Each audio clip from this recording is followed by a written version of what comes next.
next is Irene Pyskir-Bilak. Irene, originally from Ukraine.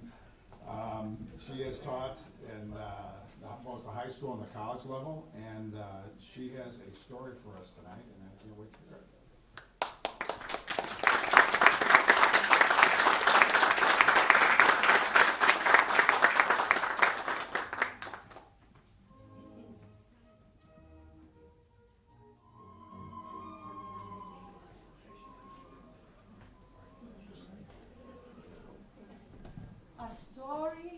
A story. Let it come, let it go. It was a very, very dark and gloomy night. The stars were shining in the sky, and all of the people of the town of Rohatyn, Ukraine, were sound asleep, dreaming their dreams. But a young woman by the name of Roxolana could not sleep. She was tossing and turning because she was so tired and exhausted and very much excited from the party that she had had the night before, as was the tradition in Ukraine, in the Kingdom of Poland at that time, because this was the 1500s. She had been partying with her bridesmaids as she had become betrothed to a young man in the village in the town of Rohatyn. Yuri was his name. He had inherited some large land and manor, and she had had a dowry of beautiful golden ducats and jewelry, coral jewelry as well, and they were all set to get married. These were horrible times, very terrible times, because in the 1500s, the Ottoman Empire was very strong, and since the 1200s, they had plundered and they had come into the Slavic lands of Poland and Ukraine, and they had gathered the Ukrainian blonde and Polish girls and taken them to the harems of Turkey. However, they also plundered the town and burned the town and pillaged everything and took everything away. All of a sudden, Roxolana heard a noise. "Do not squeal, little girl, do not scream." And a bag was put over her head, a rag put in her mouth just before that. And they took her out of her home and onto a galloping horse, down the Dnipro River, down to the Black Sea, in a ship to Istanbul, where she became a harem girl. And there he was before her, a handsome, tall young man. She was standing in front of him, trembling with fear. She had been bathed in perfumed waters, her hair coiffed beautifully, her beautiful clothing of silk was on her as gorgeously as anyone could muster. And she was afraid. "Ah, welcome, welcome to our beautiful palace. What a gorgeous woman, what a beautiful girl." And he tried to embrace her. "Whoa, I cannot be touched by you, sir. I am betrothed. I'm a free woman. How dare you? I'm a Christian. I have been betrothed. I'm a free woman. I understand that your Quran forbids the raping of innocent women. Please, stay away." "You know the Quran?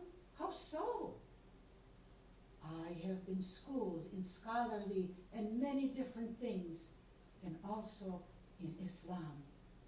I know your law." "We shall see, my coquette, we shall see."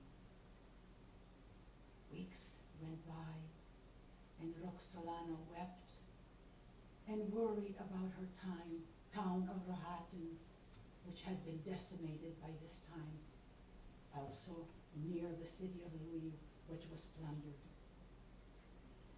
She worried about her mother, her father, and about her fiancé, Yuri. But it was not to be. She wept and she sobbed. Time went by, months went by. The Sultan Suleiman the Magnificent begged her to come to his private chambers, but she would not. So he wooed her. He sent beautiful flowers, beautiful gifts of jewelry to her room. He sent tutors to tutor her in all the things of Islam, also other subjects. She did that. She studied hard, and she learned all the ways and trickery of the harem. And pretty soon she succumbed. She was wooed enough and long enough that she went to his private chambers and became his concubine. Time went by and she learned that Suleiman the Magnificent was magnificent because he ruled so well. She learned the laws and she became his confidant. She was politically astute. She was shrewd. She was politically very intelligent.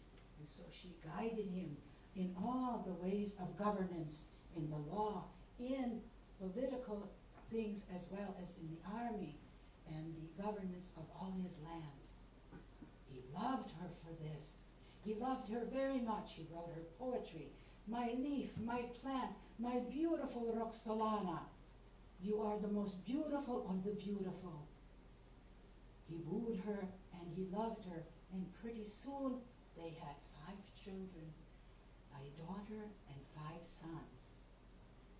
But there was intrigue in the palace.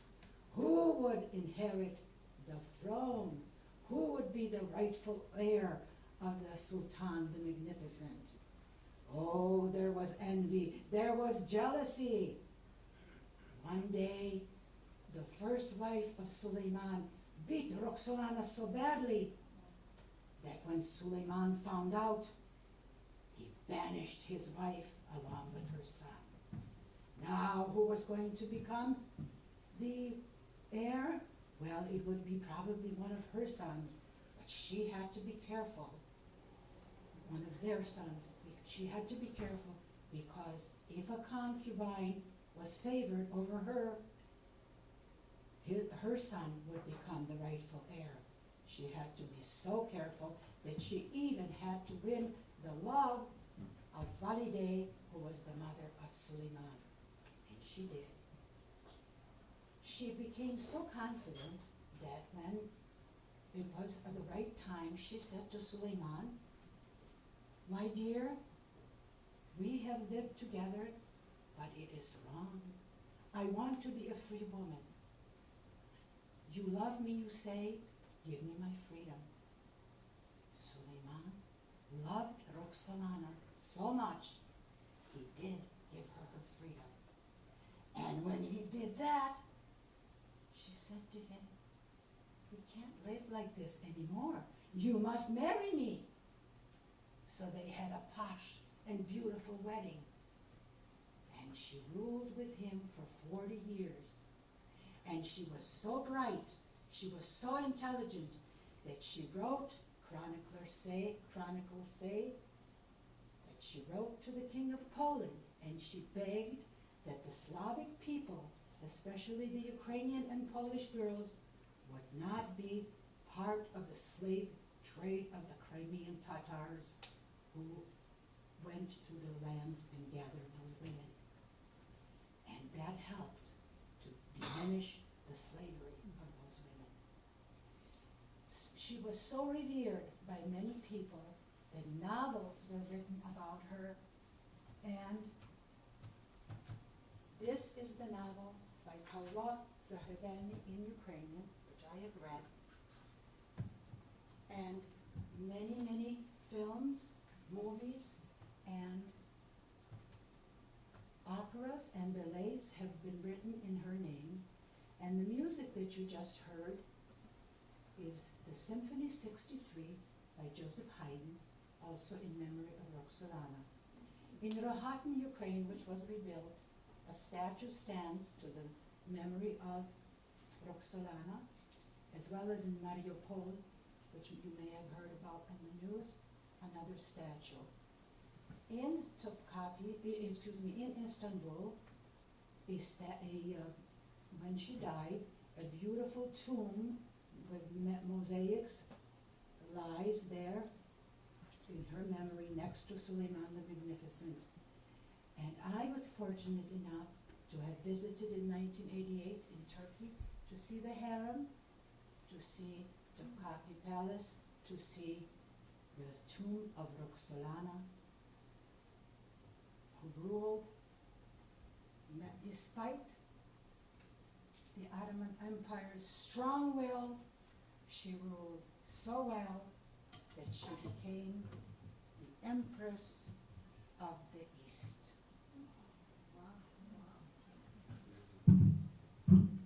A story. Let it come, let it go.